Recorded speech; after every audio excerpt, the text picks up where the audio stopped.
ఆంధ్రప్రదేశ్ రాష్ట్ర రాజకీయాల్లో జనసేన పార్టీ నేడు రెండో అతిపెద్ద పార్టీగా గుర్తింపు పొందింది. అలాంటి జనసేన పార్టీ ఈ నెల 14న ఆవిర్భావ సభను ఘనంగా నిర్వహించేందుకు అన్ని ఏర్పాట్లు పూర్తి చేస్తోంది. ఈసారి ఈ సభ ప్రత్యేకతను సంతరించుకుంది. ఎందుకంటే జనసేన అధికారంలోకి వచ్చిన తర్వాత జరుగుతున్న తొలి ఆవిర్భావ సభ ఇది. ఈ కారణంగా పార్టీ ఈ కార్యక్రమాన్ని అత్యంత ప్రతిష్టాత్మకంగా తీసుకుని సజావుగా జరిగేలా అనేక కమిటీలు ఏర్పాటు చేసింది.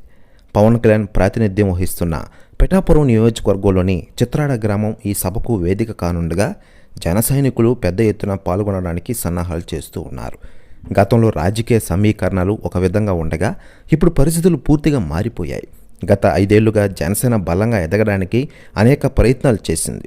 ఇప్పుడు అధికారం దక్కించుకున్న తర్వాత మరింత ముందుకు వెళ్లేందుకు పవన్ కళ్యాణ్ గారు కార్యాచరణ రూపొందిస్తున్నారని రాజకీయ వర్గాలు భావిస్తున్న విషయం మనకందరికీ తెలిసిందే.